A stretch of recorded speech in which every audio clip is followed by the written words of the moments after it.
ಅತ್ಯಂತ ಬೀಭತ್ಸ ಘಟನೆ ಇದು. ನಿಜಕ್ಕೂ ಹೇಳ್ತೇನೆ, ಇಲ್ಲಿ ನಾವು ಪ್ರಕಟಿಸಬಹುದಾದ ಫೋಟೋಗಳನ್ನು, ವಿಡಿಯೋಗಳನ್ನು ಆಯ್ದು ಪ್ರಕಟಿಸಬೇಕಾಗಿದೆ. ಅಂಥ ಒಂದು ಹಾರಿಬಲ್ ಥಿಂಗನ್ನು ನಿಮ್ಮೆದುರಿಟ್ಟು ಮಾತಾಡುವಂಥ ಒಂದು ದೌರ್ಭಾಗ್ಯ ನಮ್ಮದು. ಗಬ್ಬ ಧರಿಸಿದಂಥ ಹಸುವನ್ನು ಚಿಂದಿ ಉಡಾಯಿಸಿ ಆ ಹೊಟ್ಟೆಯಲ್ಲಿದ್ದಂಥ ಭ್ರೂಣವನ್ನು ಬಿಟ್ಟಿಲ್ಲ ಈ ಪಠಿಂಗರು. ಮೇಯಲು ಬಿಟ್ಟಂಥ ಆಕಳುಗಳು ಎಲ್ಲೆಂದ್ರಲ್ಲಿ, ಇನೋವಾ ಕಾರ್ ಆಗ್ಬೋದು, ಇನ್ನೊಂದಾಗ್ಬೋದು, ಐಷಾರಾಮಿ ಕಾರುಗಳಲ್ಲಿ ಕೈಕಾಲು ಮುರಿದು ಅದನ್ನು ದೂಡಿ ಹಿಂಸಾತ್ಮಕವಾಗಿ ಸಾಗಾಟನೆ ಮಾಡಿ, ಪ್ರಾಯಶಃ ನನಗನ್ನಿಸ್ತದೆ ಉತ್ತರ ಕನ್ನಡ ಮತ್ತು ದಕ್ಷಿಣ ಕನ್ನಡದ ಬಹುಭಾಗದ ಕದ್ದ ದನಗಳನ್ನು ತಂದು ಕಡಿದು ಮಾಂಸ ಮಾಡುವಂಥ ಒಂದು ಅಖಾಡವನ್ನಾಗಿಸ್ಕೊಂಡಿದ್ರು ಈ ಮುಗ್ದಮ್ ಕಾಲೋನಿ ಮೇಲಿದ್ದಂಥ ಅರಣ್ಯ ಪ್ರದೇಶವನ್ನು. ವ್ಯವಸ್ಥಿತವಾದಂಥ ಒಂದು ಆಡಳಿತಾತ್ಮಕ ಒಂದು ಸಹಕಾರದಿಂದಲೇ ಇದು ನಡೀತಾ ಇರಬೇಕು ಅಂತ ನಾನು ಖಂಡಿತವಾಗಿ ಹೇಳ್ತಾ ಇದ್ದೆ. ಇದೇ ಹಿಂದೂ ಜಾಗರಣ ವೇದಿಕೆಯ ಸಂಚಾಲಕ ಜಯಂತ್ ನಾಯ್ಕ್ ತಂಡ ಹೋಗುವ ಮೊದಲು ಪುರಸಭೆ ಮತ್ತು ಅರಣ್ಯಾಧಿಕಾರಿಗಳು, ಅವರ ಸಿಬ್ಬಂದಿಗಳು ವಿತ್ JCB ಇವರು ಪ್ರವೇಶ ಆಗಿದೆ.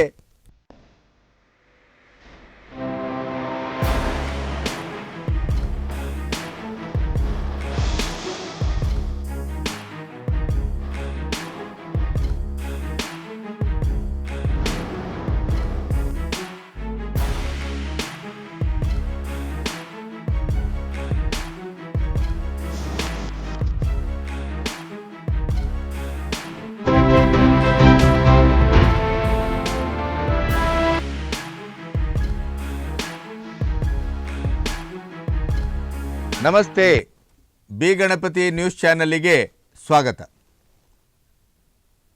ಧರ್ಮಸ್ಥಳ ಹಾರರ್ ಅಂತ ಹೆಸರಿಟ್ಟು ನಮ್ಮ ಶ್ರದ್ಧಾ ಕೇಂದ್ರಗಳಿಗೆ, ಧರ್ಮಸ್ಥಳದ ಮೇಲಿರುವ ನಮ್ಮ ನಂಬಿಕೆಗೆ ಬೆಂಕಿ ಹಚ್ಚಿದ AI ಸಮೀರ್ನನ್ನು ನೇರವಾಗಿ ಪ್ರಶ್ನೆ ಮಾಡ್ತಾ ಇದ್ದೇನೆ. ಭಟ್ಕಳದ ಹಾರರ್ ಅಂತ ಈಗ ನಾನು ಮಾಡುವ ವಿಡಿಯೋಕ್ಕೆ ತಾಕತ್ತಿದ್ದರೆ, ನಿಮಗೆ ಜಾನುವಾರುಗಳ ಮೇಲೆ ನಂಬಿಕೆ ಇದ್ದರೆ, ಈ ಸಮಾಜದ ಸ್ವಾಸ್ಥ್ಯದ ಬಗ್ಗೆ ಕಾಳಜಿ ಇದ್ದರೆ, ದಯವಿಟ್ಟು ಬಂದು ಈ ಬೀಭತ್ಸವಾದಂಥ ಈ ಪ್ರಕರಣದ ಬಗ್ಗೆ ನೀವು ವಿಡಿಯೋವನ್ನು ಮಾಡಬೇಕು. ಮದ್ದೂರಿನ ಗಣೇಶ ವಿಸರ್ಜನೆಯ ಮೇಲೆ ಅಪ್ರಾಪ್ತ ಹುಡುಗ ಕ್ಯಾಕರಿಸಿ ಉಗಿದದ್ದು ವಿಡಿಯೋ ಸಾರ್ವಜನಿಕರ ವಲಯದಲ್ಲಿ ವೈರಲ್ ಆಗ್ತದೆ. ಅದರ ಬಗ್ಗೆ ಮಾತಾಡೋದಿಲ್ಲ. ಇದೇ ಅನಧಿಕೃತವಾದ ಮಸೀದಿ, ಅಧಿಕೃತವಾದ ಮಸೀದಿ ಅಲ್ಲ. ಆ ಮಸೀದಿಯಲ್ಲಿ ಕಲ್ಲು ಮತ್ತು ಇತ್ಯಾದಿಗಳನ್ನು ಶೇಖರಿಸಿಕೊಂಡು ವ್ಯವಸ್ಥಿತವಾಗಿ ಗಣೇಶ ವಿಸರ್ಜನೆಯ ಮೇಲೆ ಕಲ್ಲು ತೂರಾಟ, ಕಬ್ಬಿಣದ ರಾಡ್ಗಳನ್ನು ತೂರಾಟ ಮಾಡಿದ್ದನ್ನು ಇವತ್ತು ಸಾರ್ವಜನಿಕವಾಗಿ ಒಪ್ಪಿಕೊಂಡಿದ್ದಾರೆ. ಸಾರ್ವಜನಿಕರ ಕ್ಷಮೆ ಕೇಳಿದ್ದಾರೆ. ಇಂಥ ಪ್ರಕರಣವನ್ನು ಇಟ್ಟುಕೊಂಡು ಯಾಕೆ ವಿಡಿಯೋ ಮಾಡೋದಿಲ್ಲ ಈ AI ಸಮೀರ್? ಸಮಾಜದ ಸ್ವಾಸ್ಥ್ಯವನ್ನೇ ಕೆಡಿಸುವುದು ನಿಮ್ಮ ಜನ್ಮಕರ್ಮ ಅಂತ ಭಾವಿಸಿದ್ರೇನು? ಸಮಾಜದಲ್ಲಿ ಒಗ್ಗೂಡಿ ಬದುಕುವ ಬದುಕು ಬೇಡವೇ? ಹಾಗಾದರೆ ನಾಟಕಕ್ಕೆ ವೇದಿಕೆಯ ಮೇಲೆ ಬಾಯಿ ಅಂತ ಅಪ್ಪಿಕೊಂಡು ಕೈಯಲ್ಲಿ ಸಲಾಮು ಬಗಲಲ್ಲಿ ದೊಣ್ಣೆ ಅನ್ನುವ ರೀತಿಯಲ್ಲಿ ಬದುಕುವ ಬದುಕಿಗೆ ಕಿಂಚಿತ್ತಾದರೂ ಬೆಲೆ ಇದೆಯಾ? ಮಾನ, ಮರ್ಯಾದೆ, ಸ್ವಾಭಿಮಾನದ ಒಂದು ಕಿಂಚಿತ್ತ ಲವಲೇಶ ಇದ್ದಿದ್ದಾಗಿದ್ದರೆ ಈ ಸಮಾಜದ ಸ್ವಾಸ್ಥ್ಯಕ್ಕೆ ಕಿಚ್ಚು ಹಚ್ಚುವರ ಬಗ್ಗೆ, ಅದು ಹಿಂದೂ ಆಗಲಿ, ಮುಸ್ಲಿಂ ಆಗಲಿ, ಕ್ರಿಶ್ಚಿಯನ್ ಆಗಲಿ, ಯಾರೇ ಆಗಲಿ, ಅಮಾನುಷವಾದಂಥ ಅಮಾನವೀಯವಾದಂಥ ಕೆಲಸಕ್ಕೆ ಯಾರು ಮುಂದಾಗ್ತಾರೋ ಅವರ ವಿರುದ್ಧವಾಗಿ ನೀವು ಸೆಟೆದಿಲ್ತೀರಿ ಅಂತಾದರೆ ಹುಡುಕಿ ಸಮಾಜಕ್ಕೆ ದ್ರೋಹ ಎಸಗುವ, ದೇಶಕ್ಕೆ ದ್ರೋಹ ಎಸಗುವ, ಪಾಕಿಸ್ತಾನ್ ಜಿಂದಾಬಾದ್ ಅಂತ ಭಾರತದ ನೆಲದಲ್ಲಿ ಉಂಡು ಹುಟ್ಟು ಬದುಕಿ ನಮ್ಮ ನೆಲದಲ್ಲಿ ನಿಂತು ಪಾಕಿಸ್ತಾನ್ ಜಿಂದಾಬಾದ್ ಅಂತ ಹೇಳುವ ಖತರ್ನಾಕ್ ದೇಶದ್ರೋಹಿಗಳನ್ನು ನೀವು ವಿಡಿಯೋ ಮಾಡ್ತಾ ಇದ್ದೀರಿ. ಸಮೀರ್, ಮಾಡ್ತಾ ಇದ್ರಾ? ನಿಜವಾಗಿ ಮಾಡ್ತಾ ಇದ್ರಿ ನೀವು? ಯಾವಾಗ? ಈ ದೇಶದ ನೆಲದ ಬಗ್ಗೆ, ಈ ದೇಶದ ಒಂದು ಐತಿಹಾಸಿಕವಾದಂಥ ಅಸ್ಮಿತೆಯ ಬಗ್ಗೆ, ಈ ದೇಶದ ಮೂಲ ನಿವಾಸಿಗಳ ಬಗ್ಗೆ, ಈ ದೇಶದ ಅಖಂಡತೆ ಮತ್ತು ಸಾರ್ವಭೌಮತ್ವದ ಬಗ್ಗೆ ನಿಜವಾದ ಕಳಕಳಿ ಇದ್ದಂಥ ಒಬ್ಬ ಮಾನವೀಯತೆ ಇದ್ದಂಥ ಧರ್ಮಾತೀತ ಮತಾತೀತ ಮನುಷ್ಯನಾಗಿದ್ದರೆ ಈ ಭಟ್ಕಳದ ಹಾರರ್ ಬಗ್ಗೆ ನೀವು ಮಾತಾಡ್ತಾ ಇದ್ರಿ, ವಿಡಿಯೋ ಮಾಡ್ತಾ ಇದ್ರಿ. ಎಂಥ ಬೀಭತ್ಸ ಘಟನೆ ಇದು. ನಿಜಕ್ಕೂ ಹೇಳ್ತೇನೆ, ಇಲ್ಲಿ ನಾವು ಪ್ರಕಟಿಸಬಹುದಾದ ಫೋಟೋಗಳನ್ನು ವಿಡಿಯೋಗಳನ್ನು ಆಯ್ದು ಪ್ರಕಟಿಸಬೇಕಾಗಿದೆ. ಅಂಥ ಒಂದು ಹಾರಿಬಲ್ ಥಿಂಗನ್ನು ನಿಮ್ಮೆದುರಿಟ್ಟು ಮಾತಾಡುವಂಥ ಒಂದು ದೌರ್ಭಾಗ್ಯ ನಮ್ಮದು. ನಮ್ಮ ಸಮಾಜದಲ್ಲಿ, ಹಿಂದೂ ಸಮಾಜದಲ್ಲಿ ಅಂತಲ್ಲ, ಕೃಷಿ ಪ್ರಧಾನ ದೇಶ ಇದು. ಕೃಷಿಯನ್ನು ಮಾಡುವ ಮತ್ತು ಈ ಸಮಾಜದಲ್ಲಿ ಬದುಕುವ ಪ್ರತಿಯೊಬ್ಬ ಮನುಷ್ಯನಿಗೂ ಗೋವಿಲ್ಲದೆ ಬದುಕಲಿಕ್ಕೆ ಸಾಧ್ಯವೇ ಇಲ್ಲ ಅಂತ. ಗೋವಿಲ್ಲದೆ ಒಂದು ಬದುಕನ್ನು ತೋರಿಸಿಬಿಡೋ ನೋಡೋ ಈ ದೇಶದಲ್ಲಿ. ಹೇಗೆ ಬದುಕ್ತೀರಿ ನೋಡಿಬಿಡ್ತೇವೆ. ಅಂಥ ಗೋಮಾತೆಯನ್ನು, ಗೋ ಪ್ರಧಾನ ದೇಶ, ಕೃಷಿ ಪ್ರಧಾನ ದೇಶ, ನಾವು ಗೋವನ್ನು ಪೂಜಿಸ್ತೇವೆ. ಅದು ನಿಮಗೆ ಆಹಾರ ಆಗಿರ್ಬೋದು. ಇವತ್ತು ಕೋಳಿ ಇರ್ಬೋದು, ಕುರಿ ಇರ್ಬೋದು, ಇನ್ನೊಂದಿರ್ಬೋದು. ಪಾಶ್ಚಾತ್ಯ ದೇಶಗಳೇನು ಮಾಡ್ತಾರೆ, ತಮ್ಮ ಆಹಾರಕ್ಕಾಗಿ ಅಂಥ ಪ್ರಾಣಿಗಳನ್ನು ಸಾಕಿಕೊಳ್ತಾರೆ, ಕಲ್ಟಿವೇಟ್ ಮಾಡ್ತಾರೆ, ಫಾರ್ಮಿಂಗ್ ಮಾಡ್ತಾರೆ. ಮಾಡಿ, ತಿನ್ನುವುದಕ್ಕಾಗಿ ಹಸುಗಳನ್ನು ಸಾಕಿಕೊಳ್ಳಿ, ಆಕ್ಷೇಪ ಇಲ್ಲ. ಆದರೆ ನಮ್ಮ ದೇಸಿ ತಳಿಗಳು, ನಮ್ಮ ಉಳುವ ರೈತನ ಬಂಧು, ನಮ್ಮ ಇಡೀ ಶ್ರದ್ಧಾ ಭಕ್ತಿಯ ಆಚರಣೆ ಮತ್ತು ನಮ್ಮ ಇಡೀ ಪರಂಪರೆಯ ನಾಭಿಬಿಂದು ಗೋವು. ಅಂಥ ಗೋವನ್ನು ಭಟ್ಕಳದ ಮುಗ್ಧಂ ಕಾಲನಿಯ ಪಕ್ಕದಲ್ಲಿರುವ ಕಾಡಿನಲ್ಲಿ ಯಾವ ರೀತಿಯಲ್ಲಿ ಸಾವಿರಾರು ಗೋವುಗಳು, ರಾಶಿ ರಾಶಿ ಮೂಳೆಗಳು, ಬೀಭತ್ಸವಾದಂಥ ಹೊಲಸು ಮಡುಗಟ್ಟಿದ ಪ್ರದೇಶ, ನಾಯಿ ನರಿ ರಣಹದ್ದುಗಳು, ಇಂಥ ವಿಡಿಯೋಗಳು ಸಾಮಾಜಿಕ ಜಾಲತಾಣದಲ್ಲಿ ಹರಿದಾಡಲಿಕ್ಕೆ ಆರಂಭ ಆದವು. ಹಿಂದೂ ಸಮಾಜದ ಆಕ್ರೋಶ ಮಡುಗಟ್ಟಲಿಕ್ಕೆ ಶುರುವಾಯಿತು. ಹಿಂದೂ ಜಾಗರಣ ವೇದಿಕೆಯ ಸದಸ್ಯರು, ಜಯಂತ್ ನಾಯ್ಕ್ ಸಂಚಾಲಕ, ಸ್ವತಃ ತನ್ನ ಟೀಮಿನೊಟ್ಟಿಗೆ ಆ ಪ್ರದೇಶಕ್ಕೆ ಭೇಟಿ ಕೊಟ್ಟರು. ದುರಂತ ಏನು ಗೊತ್ತಾ? They are our brothers, they are innocents. Hindu ಭಯೋತ್ಪಾದಕರು, ಕೇಸರಿ ಭಯೋತ್ಪಾದಕರು, ಕಾನೂನನ್ನು ಕೈಗೆ ತೆಗೆದುಕೊಳ್ಳುವಂಥವರು. ಇಂಥ ಮೂದಲಿಕೆಯ ಮಾತನಾಡ್ತಿರಲ್ಲ. ನಮ್ಮ ಗೋ ಸಂರಕ್ಷಣೆಗಾಗಿ ಟೊಂಕ ಕಟ್ಟಿ ಜೀವದ ಹಂಗು ತೊರೆದು ಹಗಲು ರಾತ್ರಿ ಅನ್ನದೇನೆ ಹಿಂದೂ ಸಂಘಟನೆಯ ಕಾರ್ಯಕರ್ತರು ಕೆಲಸ ಮಾಡೋದನ್ನು ಏನು ಹೇಳ್ತೀರಿ? ಅವರನ್ನೇ ನೀವು ಕೇಸ್ ಜಡ್ದು ಒಳಗೆ ಹಾಕ್ತೀರಿ. ಸಾಲ್ಕೋಡಲ್ಲಿ ಏನಾಯಿತು ಇತ್ತೀಚೆಗೆ? ಗಬ್ಬ ಧರಿಸಿದಂಥ ಹಸುವನ್ನು ಚಿಂದಿ ಉಡಾಯಿಸಿ ಆ ಹೊಟ್ಟೆಯಲ್ಲಿದ್ದಂಥ ಭ್ರೂಣವನ್ನು ಬಿಟ್ಟಿಲ್ಲ ಈ ಪಠಿಂಗರು. ಇಂಥ ಕೇಸುಗಳಾದಾಗೆಲ್ಲ ಇಡೀ ಒಂದು ಕೋಮಿನ ಸಮಾಜ ದಿವ್ಯ ಮೌನವನ್ನು ವಹಿಸ್ತದೆ. ನೈತಿಕ ಪೊಲೀಸ್ಗಿರಿ ಅಂತ ಒಂದು ಘಟನೆಯನ್ನು ತಡೆಲಿಕ್ಕೆ ಹೋದಂಥ ಹಿಂದೂ ಕಾರ್ಯಕರ್ತರ ಮೇಲೆ ಕೇಸುಗಳ ಮೇಲೆ ಕೇಸ್ ಹಾಕಿ ಜಡಿತಾರೆ. ಈ ತುಷ್ಟೀಕರಣ ಮತ್ತು ವೋಟ್ ಬ್ಯಾಂಕಿನ ರಾಜಕಾರಣಕ್ಕೇನಾದರೂ ಭಂಗ ಬರುತ್ತೆ ಅಂತಾದರೆ ಅಂಥ ಹಿಂದೂ ಕಾರ್ಯಕರ್ತರನ್ನು ಗಡಿಪಾರು ಮಾಡಲಿಕ್ಕೂ ಹೇಸುವುದಿಲ್ಲ. ಇದಕ್ಕೇನು ಹೇಳ್ತೀರಿ? ಕೆಲವು ನೋಡಬಹುದಾದ ವಿಡಿಯೋವನ್ನು ನಿಮಗೆ ತೋರಿಸ್ತೇವೆ, ನೋಡಿ ನೀವು.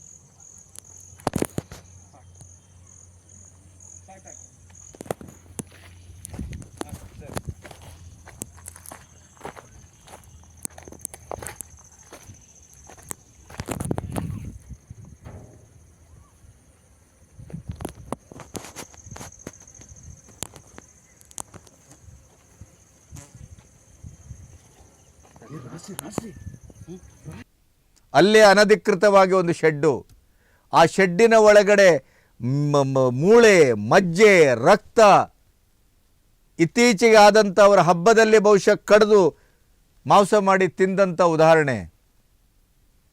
ಅದನ್ನು ಮನುಷ್ಯ ಮಾತ್ರ ನೋಡಲಿಕ್ಕೆ ಸಾಧ್ಯ ಇಲ್ಲ. ಆದರೆ ಏನಾಯಿತು ಪರಿಸ್ಥಿತಿ?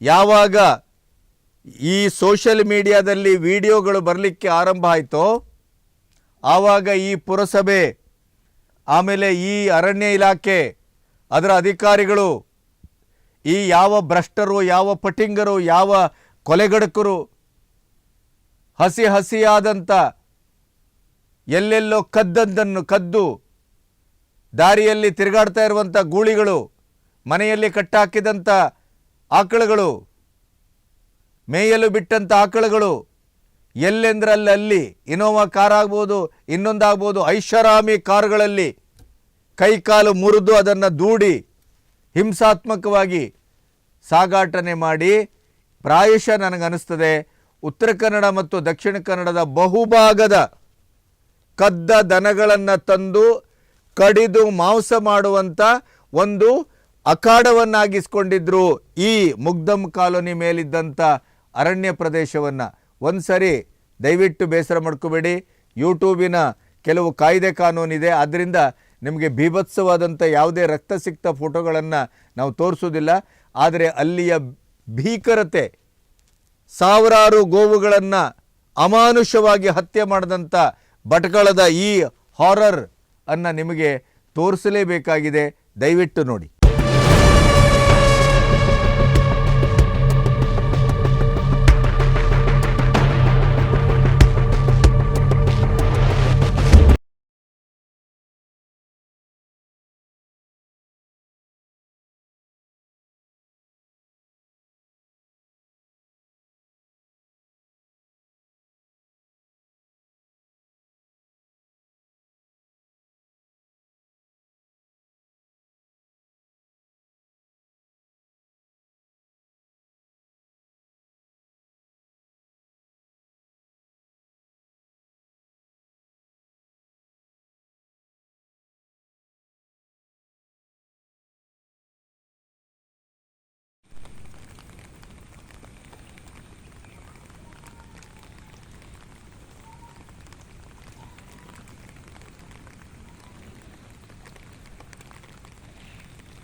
पूरे कर रहा हूँ।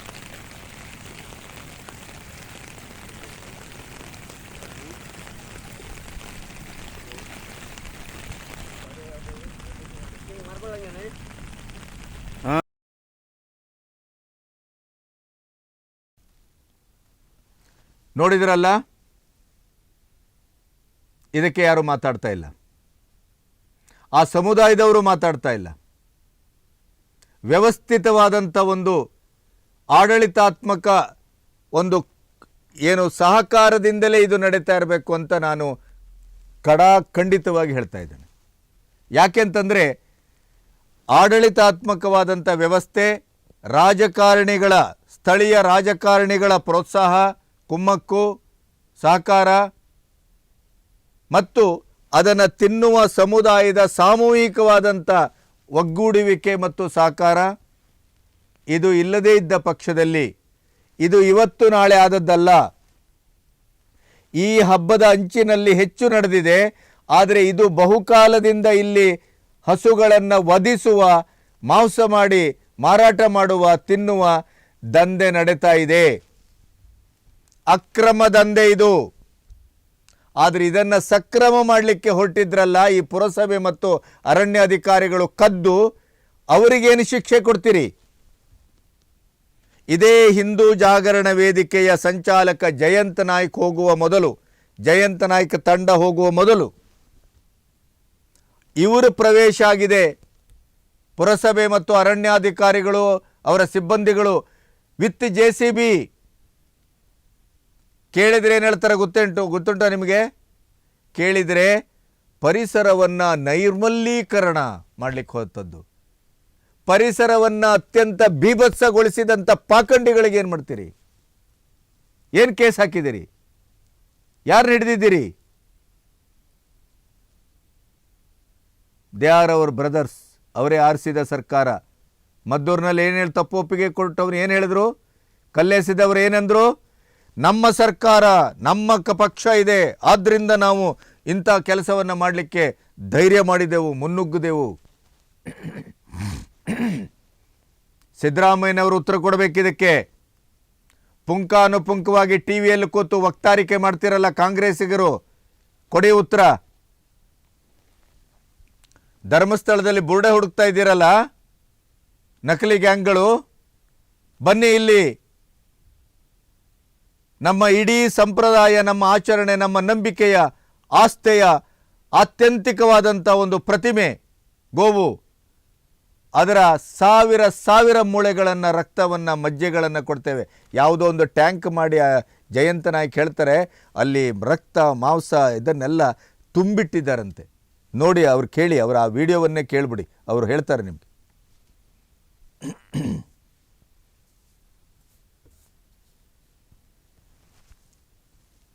ಕೇಳಿಸ್ಕೊಂಡ್ರಲ್ಲ? ಏನು ಮಾಡಬೇಕಿದಕ್ಕೆ ಹೇಳಿ? ರಕ್ತ ಕುದೀತದೆ, ಮನಸ್ಸು ಭೀಭತ್ಸಗೊಳ್ತದೆ, ಹೇಸಿಗೆ ಅಂತ ಅನಿಸ್ತದೆ. ಮಾಧ್ಯಮದಲ್ಲಿ ಮಾತಾಡಬಾರದ ಮಾತುಗಳು, ಶಬ್ದಗಳು ಒತ್ತರಿಸಿ ಬರ್ತವೆ.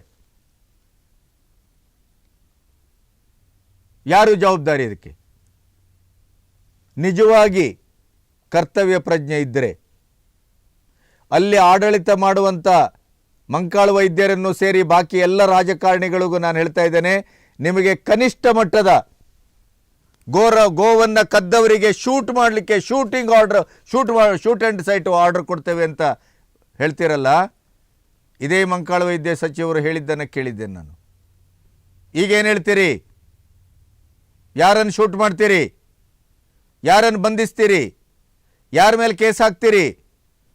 ಈ ಇಡೀ ಪ್ರಕರಣದ ಹಿಂದಿರುವಂಥ ಆ ಕರಾಳ ಮತ್ತು ಅಮಾನುಷವಾದಂಥ ಕೈಗಳಿಗೆ ಬೇಡಿ ತೋರಿಸೋದು ಯಾವಾಗ ಅಂತ ನಾವು ಕಾಯ್ತಾ ಇದ್ದೇವೆ. ಹಿಂದೂ ಜಾಗರಣೆ ವೇದಿಕೆಯ ಸಂಚಾಲಕರಾದಂಥ ಜಯಂತ್ ನಾಯ್ಕ್ ಮತ್ತು ಸಂಗಡಿಗರಿಗೆ ಇಡೀ ಸಮಸ್ತ ಹಿಂದೂ ಸಮಾಜ ಒಕ್ಕೊರಲಿನಿಂದ ಬೆಂಬಲಿಸಬೇಕಾಗಿದೆ. ಇಂಥ ಒಂದು ಘಟನೆ ನಡೆದಿದೆ, ವಿಡಿಯೋ ಬಂದಿದೆ, ಆ ಎಲ್ಲ ಕಡೆ ಅದು ಪ್ರಸಾರ ಆಗಿದೆ. ಅಲ್ಲೂ ಹೋಗಿ ಮಣ್ಣು ಮುಚ್ಚಿ ಅದನ್ನು ಸಂಪೂರ್ಣವಾಗಿ ಸಮಾಧಿ ಮಾಡುವ, ಇದನ್ನೊಂದು ಪ್ರಕರಣವೇ ಆಗದೆ ಇದ್ದಾಗ ನೋಡಿಕೊಳ್ಳುವ, ಈ ಬೀಭತ್ಸವಾಗಿ ನಮ್ಮ ಜಾನುವಾರುಗಳನ್ನು ಹತ್ಯೆ ಮಾಡಿದಂಥ ಹತ್ಯೆಕೋರರನ್ನು ರಕ್ಷಿಸುವ ಕೆಲಸವನ್ನು ಪುರಸಭೆ ಅಧಿಕಾರಿಗಳು, ಅರಣ್ಯಾಧಿಕಾರಿಗಳು, ಅರಣ್ಯ ಸಿಬ್ಬಂದಿಗಳು ಮಾಡ್ತಾರೆ ಅಂತ ಆದರೆ ಇವರಿಗೆ ಯಾವ ಶಬ್ದದಲ್ಲಿ ಮಾತಾಡಬೇಕು ಹೇಳಿ? ಮೊದಲು ಇವು ಇಂಥ ಅಧಿಕಾರಿಗಳು ಮತ್ತು ಸಿಬ್ಬಂದಿಗಳು ಮಾಡಲಿಕ್ಕೆ ಕೊಟ್ಟಿದ್ದಾರಲ್ಲ, ಅದನ್ನು ಮುಚ್ಚಾಕ್ಲಿಕ್ಕೆ JCB ತೆಗೆದುಕೊಂಡು ಅವರ ಮೇಲೆ ಕೇಸ್ ಹಾಕಿ ಅವರನ್ನು ಅರೆಸ್ಟ್ ಮಾಡಬೇಕು. ಆಮೇಲೆ ಈ ಪಾಖಂಡಿಗಳನ್ನು ಹುಡುಕುವ ಕೆಲಸ ಆಗಬೇಕು. ನಾವು ಈ ಥರ ಮಾತಾಡಿದಾಗ ಧರ್ಮದ್ರೋಹಿಗಳಾಗ್ತೇವೆ ಅಥವಾ ಧರ್ಮ ದಂಗಲ್ಲಿಗೆ ಅವಕಾಶವನ್ನು ಮಾಡಿಕೊಡುವಂಥ ಒಂದು ಏನೋ ಪ್ರವೋಕೇಬಲ್ ಮಾತುಗಳಾಗ್ತವೆ ಅಲ್ಲ. ಇದೇ ಕೆಲಸ ನಮ್ಮ ಧರ್ಮ, ನಮ್ಮ ನಂಬಿಕೆ, ನಮ್ಮ ಶ್ರದ್ಧೆ, ನಮ್ಮ ಪೂಜನೀಯ, ನಮ್ಮ ಆರಾಧನೆ, ಅದರ ಇಡೀದಾದಂಥ ಒಂದು ಮೂರ್ತ ರೂಪವಾದಂಥ ಇದೇ ಹಸುಗಳನ್ನು ಈ ರೀತಿ ಬೀಭತ್ಸವಾಗಿ ನೀವು ಕಡಿದು ಚೆಲ್ಲಾಡ್ತಿರಲ್ಲ ರಕ್ತವನ್ನು, ಇದೇ ಕೆಲಸವನ್ನು ನಿಮ್ಮ ಮತದ, ನಿಮ್ಮ ನಂಬಿಕೆಯ, ನಿಮ್ಮ ಆರಾಧನೆಯ ಕಕ್ಷೆಯೊಳಗಡೆ ನಾವೇನಾದರೂ ಮಾಡಿದ್ದಿದ್ರೆ ಅದರ ವಿಡಿಯೋ ಇವತ್ತು ಇದೇ ರೀತಿ ಸಾರ್ವಜನಿಕ ಒಂದು ವಲಯದಲ್ಲಿ ವೈರಲ್ ಆಗಿದ್ದಿದ್ರೆ ಇಷ್ಟೊತ್ತಿಗೆ ಏನಾಗ್ತಾ ಇತ್ತು ಹೇಳಿ? ಇಷ್ಟೊತ್ತಿಗೆ ಏನಾಗ್ತಾ ಇತ್ತು? ಹಿಂದೂಗಳು ಅಂದರೆ ನಿಮಗೆ ಬಹಳ ಸಲೀಸು, ಬಹಳ ಸಡಿಲ, ಏನು ಬೇಕಾದರೂ ಮಾಡ್ಬೋದು. ಅವರ ದನವನ್ನು ಕಡಿಬಹುದು, ಅವರ ದೇವಸ್ಥಾನವನ್ನು ಉರುಳಿಸ್ಬೋದು, ಅವರ ಗಣೇಶನ ಮೇಲೆ ಉಗಿಬಹುದು, ರಾಮ ಕೃಷ್ಣರನ್ನು ಚಪ್ಪಲಿಯಲ್ಲಿ ಚಿತ್ರಿಸಿ ಅದಕ್ಕೂ ಚಪ್ಪಲಿಯಲ್ಲಿ ಹಾಕ್ಬಿಡ್ಬೋದು, ಏನು ಬೇಕಾದ್ರೂ ಮಾಡ್ಬೋದಲ್ಲ. ಬಹುಶಃ ಇಡೀ ಪ್ರಪಂಚದಲ್ಲಿ ನಮ್ಮಂಥ ಮತಿಗೆಟ್ಟ ಷಂಡ ಮತ್ತು ನಮ್ಮ ತಲೆ ಮೇಲೆ ಉಗುಳಿದ್ರು, ನಮ್ಮ ದೇವರ ತಲೆ ಮೇಲೂ ಉಗುಳಿದ್ರು, ನಮ್ಮ ಹಸುಗಳನ್ನು ಕೊಂದು ಬೀಭತ್ಸವಾಗಿ ಚೆಲ್ಲಾಡಿದರು, ನಮ್ಮ ಧರ್ಮದ ಇಡೀ ಒಂದು ಅವಹೇಳನ ಮಾಡಿದರು, ನಮ್ಮ ಒಂದು ರಾಮ ಕೃಷ್ಣ ನಮ್ಮ ಸಂಸ್ಕೃತಿ ಎರಡು ಕಣ್ಣುಗಳು, ಆ ಕಣ್ಣುಗಳಿಗೆ ಬೇಕಾದರೆ ಕೈ ಹಾಕೋದಲ್ಲ, ನೀವು ಬೇಕಾದರೆ ರಾಡ್ ಹಾಕಿ ಅದನ್ನು ಕಿತ್ತು ಬಿಸಾಡಿ, ನಾವೇನು ಮಾತಾಡೋದಿಲ್ಲ. ಇದು ನಮ್ಮ ದೌರ್ಬಲ್ಯ. ನಮ್ಮ ದೌರ್ಬಲ್ಯದ ಮೇಲೆ ಅವರು ಸವಾರಿ ಮಾಡ್ತಾ ಇದ್ದಾರೆ. ಅದಕ್ಕೆ ತಕ್ಕಾಗಿ ಕಾಂಗ್ರೆಸ್ ಸರ್ಕಾರದ ಕುಮ್ಮಕ್ಕು ಮತ್ತು ಆಶ್ರಯ, ಅಭಯ. ಅದಿಲ್ಲದೇ ಇದ್ದರೆ ಭಟ್ಗಳದಂಥ ಇದೇ ಮುಗ್ದಮ್ಮ ಆ ಏರಿಯಾದ ಕೂಗಳತೆಯಲ್ಲಿರುವಂಥ ಕಾಡಿನಲ್ಲಿ ಇಂಥ ಭೀಭತ್ಸ ಕೆಲಸ, ಇಂಥ ಮಾರಣ ಹೋಮ, ಇಂಥ ಹಾರರ್ಗಿರಿ ನಡೀತದೆ ಅಂತಾದರೆ, ಇದನ್ನೂ ನಾವು ಕಣ್ಮುಚ್ಕೊಂಡು ಕೂತ್ಕೊಳ್ತೇವೆ ಅಂತಾದರೆ ಇನ್ನೇನು ಮಾಡಬಹುದು? ಇನ್ನು ಮುಂದಿನ ದಿನಗಳಲ್ಲಿ ಇನ್ನೇನೇನನ್ನು ನಿರೀಕ್ಷೆ ಮಾಡ್ಬೋದು? ಹಿಂದೂ ಸಮಾಜ ಗಂಭೀರವಾಗಿ ಆಲೋಚನೆ ಮಾಡಬೇಕು. ಹಿಂದೂ ಸಮಾಜ ಸಮಸ್ತವಾಗಿ ಆಲೋಚನೆ ಮಾಡಬೇಕು. ನಮ್ಮ ಶ್ರದ್ಧಾ ಕೇಂದ್ರವನ್ನು ಟಾರ್ಗೆಟ್ ಮಾಡಲಾಗ್ತಾ ಇದೆ. ನಮ್ಮ ಮೂರ್ತ ರೂಪವಾದಂಥ ಸಂಸ್ಕೃತಿಯ ಚಿಹ್ನೆಗಳನ್ನು ಟಾರ್ಗೆಟ್ ಮಾಡಲಾಗ್ತಾ ಇದೆ. ನಮ್ಮ ನಂಬಿಕೆಗಳನ್ನು ಗಾಳಿಗೆ ತೂರಲಾಗ್ತಾ ಇದೆ. ನಮ್ಮ ಪೂಜನೀಯ ಹಸುಗಳನ್ನು ಕಂಡಲ್ಲಿ ಕದ್ದು ಅದನ್ನು ವಧಿಸಲಾಗ್ತಾ ಇದೆ. ಅದಕ್ಕೆ ಆಡಳಿತಾತ್ಮಕ ಪಕ್ಷ, ಆಡಳಿತಾತ್ಮಕ ವ್ಯವಸ್ಥೆಯ ಅಧಿಕಾರಿಗಳು, ಸಿಬ್ಬಂದಿಗಳು, ರಾಜಕಾರಣಿಗಳು, ಮುಖ್ಯವಾಗಿ ಭಟ್ಕಳದಲ್ಲಿರುವ ರಾಜಕಾರಣಿಗಳು ಪ್ರತಿಯೊಬ್ಬರು ತಲೆ ತಗ್ಗಿಸುವುದಲ್ಲ. ನೀವು ಅತ್ಯಂತ ನೀಚತನದ ಈ ಕೆಲಸಕ್ಕೆ ನೀವೇ ಸಾಕ್ಷಿದಾರರಾಗಿ ಸಮಾಜದ ಎದುರು ನಿಲ್ತೀರಿ. ನೆನಪಿಡಿ, ನಿಮ್ಮ ಏರಿಯಾದಲ್ಲಿ, ನಿಮ್ಮ ಟೆರಿಟರಿಯಲ್ಲಿ, ನಿಮ್ಮ ಕ್ಷೇತ್ರದಲ್ಲಿ ಇಂಥ ಒಂದು ಬೀಭತ್ಸವಾದಂಥ ಸಾವಿರಾರು ಹಸುಗಳನ್ನು ಕಡಿದು ಮಾರುವಂಥ ಕೆಲಸ ನಡೀತಾ ಇತ್ತಲ್ಲ ಹಾಡೆ ಹಗಲು. ಅದಕ್ಕೆ ನೀವು ಪ್ರೋತ್ಸಾಹ ಕೊಟ್ಟಿದ್ದೀರೋ, ಕಂಡು ಕಾಣದಿದ್ದ ಹಾಗೆ ನೀವು ಅವರನ್ನು ರಕ್ಷಿಸಿದ್ದೀರೋ ವೋಟ್ ಬ್ಯಾಂಕ್ಗಾಗಿ ನನಗೆ ಗೊತ್ತಿಲ್ಲ. ಆದರೆ ನಿಮ್ಮ ಕಣ್ಣಳತೆಯಲ್ಲಿ ಯಾವ ಒಂದು ಹುಲ್ಲುಕಡ್ಡಿಯೂ ಕೂಡ ನಿಮ್ಮ ಆಜ್ಞೆ ಇಲ್ಲದೆ ಅಲ್ಲಾಡುವುದಿಲ್ಲ ಅನ್ನುವಂಥ ವಿಶ್ವಾಸ ನನ್ನಂಥ ಪತ್ರಕರ್ತನಿಗಿದೆ. ನೆನಪಿಡಿ. ಹಾಗಾದರೆ ನಿಮಗಿದು ಗೊತ್ತಿತ್ತೋ ಗೊತ್ತಿಲ್ಲ ಅನ್ನುವ ಆತ್ಮಸಾಕ್ಷಿಯ ನೆಲೆಯಲ್ಲಿ ಶ್ರೀ ಕ್ಷೇತ್ರ ಇಡಗುಂಜಿಯ ಮಹಾಗಣಪತಿಯ ಸನ್ನಿಧಾನದ ಎದುರು ನೀವು ಪ್ರಮಾಣಬದ್ಧತೆಯಿಂದ ಜನರೆದುರು ಬದುಕಬೇಕಾಗತ್ತೆ. ನೆನಪಿಡಿ. ಈ ಗೋವುಗಳಿಗೆ ಕೈ ಹಾಕಿದಂಥ ದುರುಳರನ್ನು ನೀವು ಇನ್ನೂ ರಕ್ಷಿಸ್ತೀರಿ ಅಂತಾದರೆ ನೀವು ಹಿಂದೂಗಳು ಅಲ್ಲ, ಮತ್ತು ಈ ಸಮಾಜದಲ್ಲಿ ಬದುಕುವ ಸಭ್ಯಸ್ಥರು ಅಲ್ಲ ಅನ್ನುವಂಥ ತೀರ್ಮಾನಕ್ಕೆ ಈ ಸಮಾಜ ಬರುವ ದಿನಗಳು ಭಾಳ ಹತ್ತಿರದಲ್ಲಿವೆ. ನೆನಪಿಡಿ. ಇದು ಪಕ್ಷದ ಮಂಕಾಳ ವೈದ್ಯರು ಅಧಿಕಾರದಲ್ಲಿದ್ದಾರೆ, ಕಾಂಗ್ರೆಸ್ನವರು ಅಂತ ಹೇಳ್ತಾ ಇಲ್ಲ. ಪಕ್ಷಾತೀತವಾಗಿ ಎಲ್ಲ ದರಿದ್ರ ರಾಜಕಾರಣಿಗಳಿಗೂ ಈ ಮಾತನ್ನು ಹೇಳ್ತಾ ಇದ್ದಾನೆ. ಆತ್ಮಸಾಕ್ಷಿ ಇದ್ದರೆ ಮೊದಲು ಇದರ ಹಿಂದಿನ ಕರಾಳ ದಂಧೆಗೆ ಇಳಿದಂಥ ಆ ದುರುಳರನ್ನು ಮೊದಲು ಹೆಡೆಮುರಿ ಕಟ್ಟಿ, ಅರಣ್ಯ ಇಲಾಖೆದವರು ಮತ್ತು ಪುರಸಭೆಯವರು ವಿಡಿಯೋ ವೈರಲ್ ಆದ ತಕ್ಷಣ ಅಲ್ಲಿ ಈ ಪ್ರಕರಣವೇ ನಡೆದಿಲ್ಲ ಅನ್ನುವ ಹಾಗೆ ಮಣ್ಣು ಮುಚ್ಚಲಿಕ್ಕೆ ಹೊರಟಿದ್ರಲ್ಲ, ನೀವು ಮಣ್ಣು ಮುಚ್ಚಬಹುದು, ಕಣ್ಣಿಗೆ ಮೋಸ ಮಾಡಬಹುದು, ಮೂಗಿಗೆ ಮೋಸ ಮಾಡಲಿಕ್ಕೆ ಸಾಧ್ಯ ಇಲ್ಲ. ನೆನಪಿಡಿ. ಭಟ್ಕಳ ಹಾರರ್ ಈ ರೀತಿಯಲ್ಲಿ ಸಮಾಜದ ಎದುರು ಬೀಭತ್ಸವಾಗಿ ಕಾಣಿಸ್ಕೊಂಡಿದೆ. ಮುಂದಿನ ಆಟ ಆ ಊಟ ಮತ್ತು ಇಲ್ಲಿಯ ಎಲ್ಲ ರಾಜಕಾರಣಿಗಳು, ಅಧಿಕಾರಿಗಳು, ಹಿಂದೂ ಸಮಾಜ, ಸ್ವತಃ ಮುಸ್ಲಿಂ ಸಮಾಜ ಇದಕ್ಕೆ ಯಾವ ರೀತಿ ಪ್ರತಿಕ್ರಿಯಿಸುತ್ತೆ ಅನ್ನೋದು ನಾನು ಕಾದು ನೋಡ್ತೇನೆ. ಬಹುಶಃ ಸಮಾಜವೂ ಕಾದಿದೆ ಅಂತ ನಾನು ಭಾವಿಸ್ತೇನೆ. ವೀಕ್ಷಕರೇ, ಈವರೆಗೆ ಭಟ್ಕಳ ಹಾರರ್ ಮುಗ್ಧ ದನಗಳ ಮಾರಣ ಹೋಮದ ಮತ್ತು ಅದರ ಅವಶೇಷಗಳ ಒಂದು ದುಸ್ಥಿತಿಯನ್ನು, ದುರ್ಭಿಕ್ಷವನ್ನು ನಿಮ್ಮೆದುರು ಚಿತ್ರಿಸಿದ್ದೇನೆ. ಈ ವಿಡಿಯೋ ಮಾಡುವ ಹೊತ್ತಿಗೆ ಉತ್ತರ ಕನ್ನಡದ ಪ್ರತಿಷ್ಠಿತ ಪತ್ರಿಕೆಯೊಂದರಲ್ಲಿ ಇದು 10 ರಿಂದ 12 ವರ್ಷದ ಹಳೆಯ ವಿಡಿಯೋ, ಕೋಮು ಸಂಘರ್ಷವನ್ನು ಹುಟ್ಟುಹಾಕುವುದರ ಒಂದು ಹುನ್ನಾರ, ಆ ರೀತಿಯಲ್ಲಿ ಈ ಹಳೆಯ ವಿಡಿಯೋವನ್ನು ಹರಿಯಬಿಡಲಾಗಿದೆ ಅನ್ನುವಂಥ ಒಂದು ವಾದ ಹುಟ್ಟುಕೊಂಡಿದೆ. ನ್ಯೂಸು ಪ್ರಕಟವಾಗಿದೆ.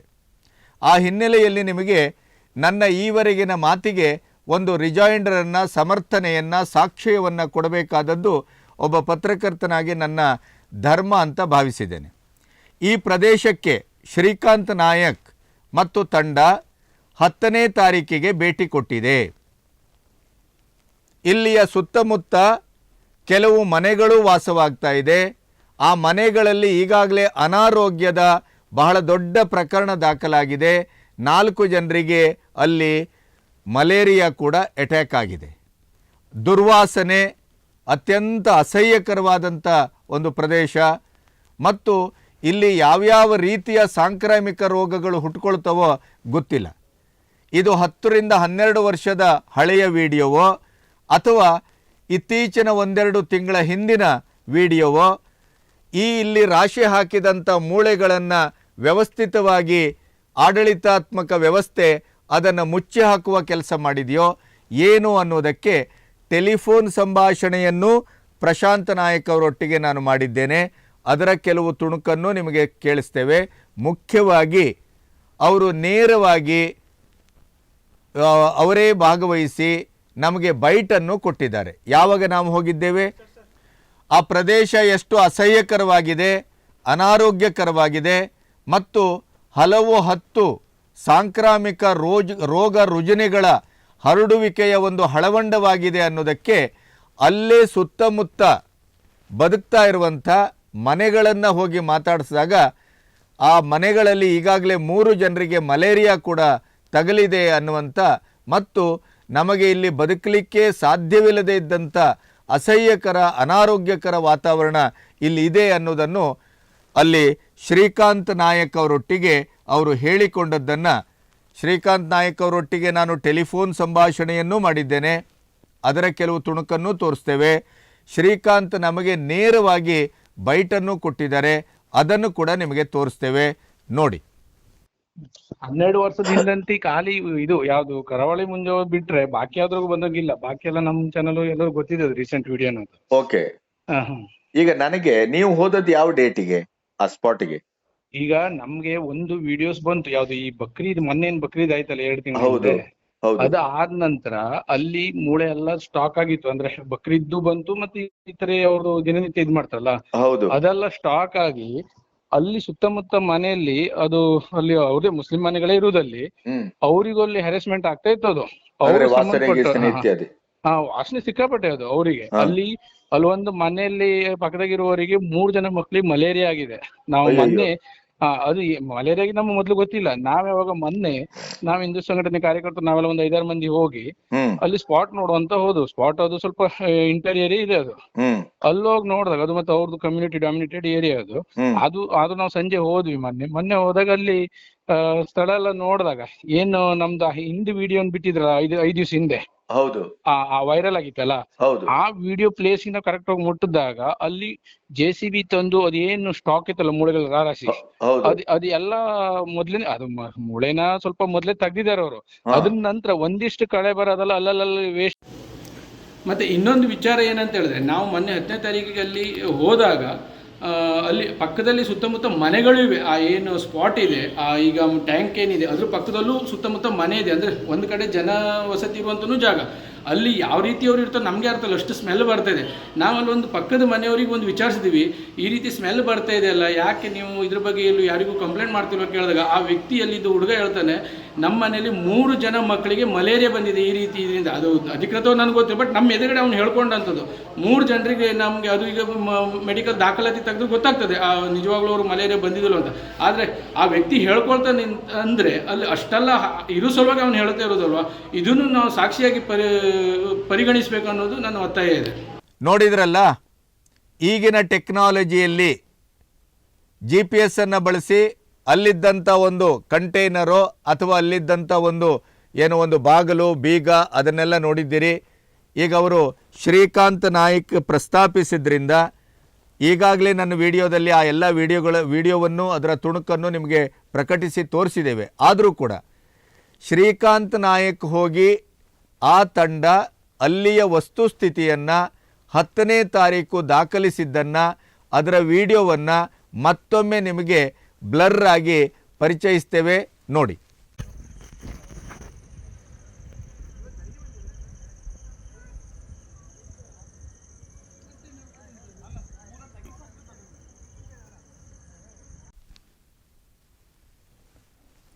ನೋಡಿದ್ರಲ್ಲ, ಇದು 10 ರಿಂದ 12 ವರ್ಷದ ವಿಡಿಯೋನೋ ಲೇಟೆಸ್ಟ್ ವಿಡಿಯೋನೋ ಅನ್ನೋದಕ್ಕೆ ಯಾರೂ ಪರಿಶೀಲಿಸಿ ಕೇಳಬೇಕಾಗಿಲ್ಲ. FSLಗೆ ಕಳಿಸ್ಬೋದು. ಅದರ ಜೊತೆಗೆ ಈ ವಿಡಿಯೋವನ್ನು ಪ್ರಥಮ ಬಾರಿಗೆ ಸೋಷಿಯಲ್ ಮೀಡಿಯಾದಲ್ಲಿ ಬಿಟ್ಟಂಥ ವ್ಯಕ್ತಿಯೊಟ್ಟಿಗೆ ಸಂಭಾಷಣೆಯನ್ನು ಮಾಡ್ಬೋದು. ಆ ವ್ಯಕ್ತಿ ಎಲ್ಲಿಂದ ಹೇಗೆ ಯಾವ ಕಾಲದ ವಿಡಿಯೋ ಅನ್ನೋದಕ್ಕೆ ಇವತ್ತಿನ ಟೆಕ್ನಾಲಜಿಯಲ್ಲಿ ಸಂಪೂರ್ಣವಾಗಿ ಅಲ್ಲಿಯ ಸಂಬಂಧಿತ, ಅದು ಅರಣ್ಯ ಇಲಾಖೆ ಇರ್ಬೋದು, ಪುರಸಭೆ ಇರ್ಬೋದು, ಪೊಲೀಸ್ ಇರ್ಬೋದು, ಅದನ್ನು ತನಿಖೆ ಮಾಡಬಹುದು. ಒಂದು. ಎರಡನೇದಾಗಿ, ಇದು ಕೋಮು ಗಲಭೆಗೆ ಪ್ರಚೋದನೆ ಹೇಗಾಗತ್ತೆ? ನನ್ನ ಮೂಲಭೂತವಾದ ಪ್ರಶ್ನೆ. ಈಗ ಹಿಂದೂಗಳಲ್ಲೂ ಕಳ್ಳರು, ಮೋಸಗಾರರು, ವಂಚಕರು, ಕೊಲೆಗಡಕರು, ಸಮಾಜ ವಿರೋಧಿಗಳು ಎಲ್ಲರೂ ಇರ್ತಾರೆ. ಮುಸ್ಲಿಮರು, ಕ್ರಿಶ್ಚಿಯನ್ರು ಸಮಾಜದಲ್ಲೂ ಕೂಡ ಈ ಎಲ್ಲರೂ ಇರ್ತಾರೆ. ಸಮಾಜ ವಿರೋಧಿಗಳಿರ್ತಾರೆ, ಕೊಲೆಗಡಕರು ಇರ್ತಾರೆ, ಕಳ್ಳರು ಇರ್ತಾರೆ, ಮೋಸಗಾರರು ಇರ್ತಾರೆ, ಎಲ್ಲರೂ ಇರ್ತಾರೆ. ಹೌದಲ್ಲ?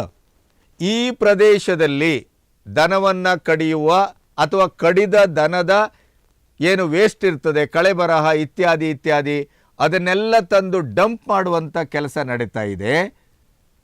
ಊರುಗಳಲ್ಲಿ ಕಳ್ಳ ಸಾಗಣೆಯ ಮೂಲಕ ದನಗಳೇನು ಇವತ್ತು ಸಾಗಲ್ಪಡ್ತಾ ಇದೆ, ಅಂಥ ದನಗಳು ಅದು ದಕ್ಷಿಣ ಕನ್ನಡದಿರ್ಬೋದು, ಉತ್ತರ ಕನ್ನಡದಿರ್ಬೋದು, ಘಟ್ಟದ ಮೇಲಿಂದಿರ್ಬೋದು.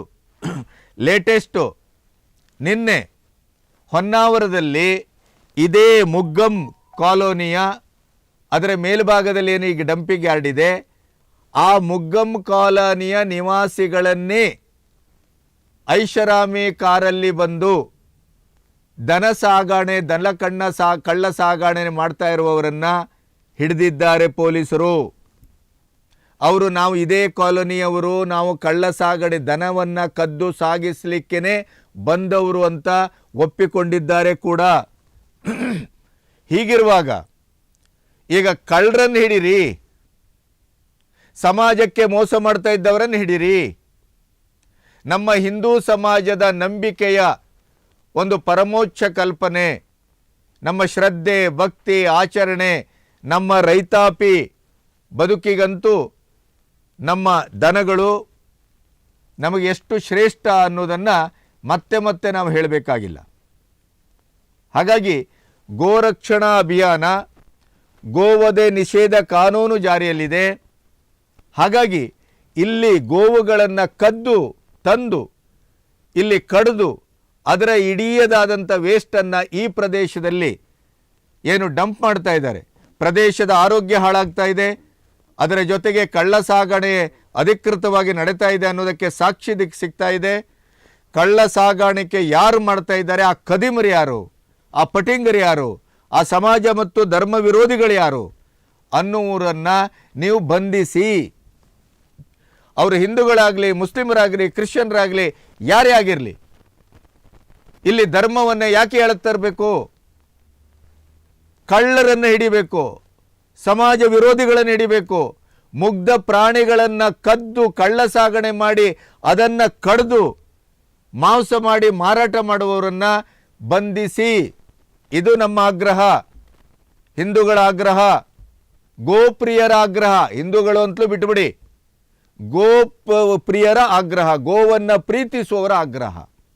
ಇದು ಕೋಮು ಸಂಘರ್ಷಕ್ಕೆ ದಾರಿ ಮಾಡಿಕೊಡುವುದೋ, ಪ್ರಚೋದನೆಗೆ ಎಡೆ ಮಾಡಿಕೊಡುವುದೋ? ಈ ಪ್ರಪೋಗಾಂಡವನ್ನು ಸೃಷ್ಟಿಸುವವರಿಗೆ ನನ್ನ ಪ್ರಶ್ನೆ, ಹೇಗಾಗತ್ತೆ ಅದು? ಯಾಕಾಗಬೇಕು? ನೀವು ಕಳ್ಳರನ್ನ, ಕೊಲೆಗಡಕರನ್ನ, ಸಮಾಜ ವಿರೋಧಿಗಳನ್ನ, ಪಟಿಂಗರನ್ನ, ಮುಗ್ಧ ದನಗಳನ್ನ ಕದ್ದು ಮಾರುವ ಈ ಗ್ಯಾಂಗ್ ಅನ್ನ ಹಿಡಿಯಿರಿ. ಅವರು ಯಾರೇ ಆಗಿರಲಿ. ಅಲ್ಲಿ ಕೋಮು ಗೀಮು ಬರುವುದು ಹೇಗೆ? ನೀವೇ ಅದನ್ನು ಹುಟ್ಟು ಹಾಕ್ತಾ ಇದ್ದೀರೇನೋ? ನೀವೇ ಆ ವ್ಯಾಖ್ಯಾನ ಮಾಡ್ತಾ ಇದ್ದೀರೇನೋ? ನೀವೇ ಅದಕ್ಕೆ ಇಂಬು ಕೊಡ್ತಾ ಇದ್ದೀರೇನೋ? ಇದು ಪ್ರಶ್ನೆ. ಇಲ್ಲಿರುವುದು ಮೂಲಭೂತವಾದಂಥ ಪ್ರಶ್ನೆ ಏನು? ಕಳ್ಳ ಸಾಗಾಣಿಕೆಯರು ಯಾರು, ಎಲ್ಲಿಂದ, ಹೇಗೆ? ಇದೊಂದು ಮಾಫಿಯಾನ, ಗ್ಯಾಂಗ? ಇಷ್ಟು ಬೃಹತ್ ಪ್ರಮಾಣದಲ್ಲಿ ಅದನ್ನು ತಂದು ಕಡಿದು ಮಾರಾಟ ಮಾಡುವಂಥ ಒಂದು ವ್ಯವಸ್ಥಿತವಾದ ಜಾಲ ಇದೆ ಅನ್ನೋದ್ರ ಬಗ್ಗೆ ನೋ ಡೌಟ್. ಅದಕ್ಕಾಗಿ ಅದನ್ನು ಭಟ್ಕಳ ಹಾರರ್ ಅಂತ ಕರೆದದ್ದು ನಾನು. ಇದು ಹಾರಿಬಲ್.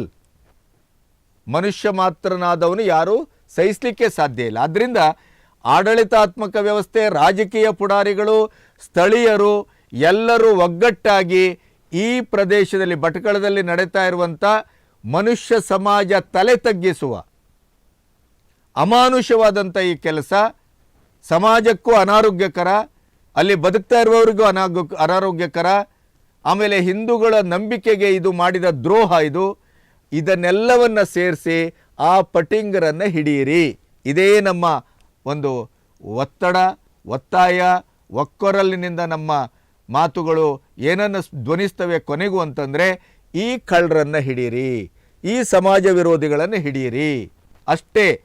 ಇಲ್ಲಿ ಧರ್ಮವೂ ಬೇಡ, ಮತವೂ ಬೇಡ, ಸಂಘರ್ಷವೂ ಬೇಡ, ಕೋಮು ಬೇಡ, ಏನೂ ಬೇಕಾಗಿಲ್ಲ. ಅದನ್ನೇ ಯಾಕೆ ಎಳೆದು ತರ್ತೀರಿ?